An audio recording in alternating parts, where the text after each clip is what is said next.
a jedna červená, taka kapa, a jo sú canky byli přičiněné. No a to jo kus vidět na těch obrazách.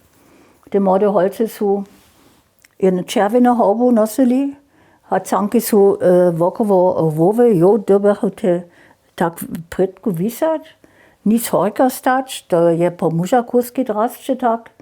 A potom, když je to jo, dá se, zade je to přičinivo, jo, to vidět. A młode holce sú veľa serbské draste, veľa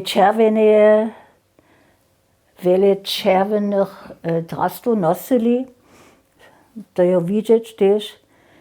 My sme zboža mieli, so když je kneni Mitova, te započala draste zas voživič a šič, ta mova šič, nebie zan pvat.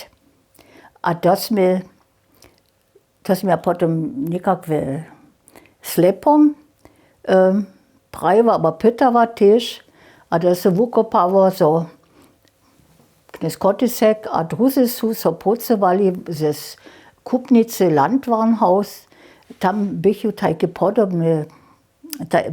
podobne pvat, a da se šo nakupvali, a da sme nešto dostali od toho.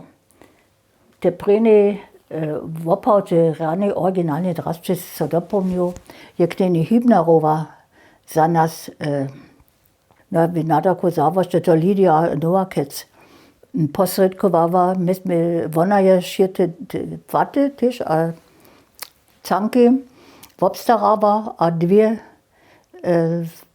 drastče, tak mianowane czerwiene drastče za nas zeszywa, a te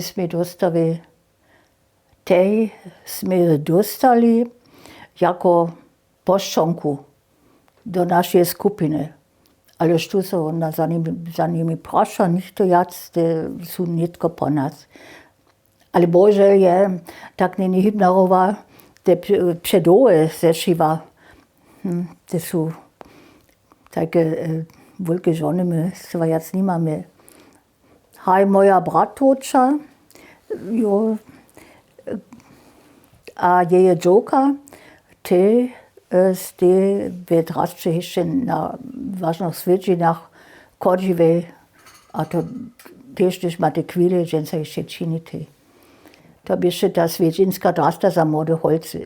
Ta drasta, a to jo, když je taka cankova, taka hauba, jo, to byše za opravdu velké svědčiny, kajž jutre, aber hody, a když sú na veľkých svědčinách kemši kodili.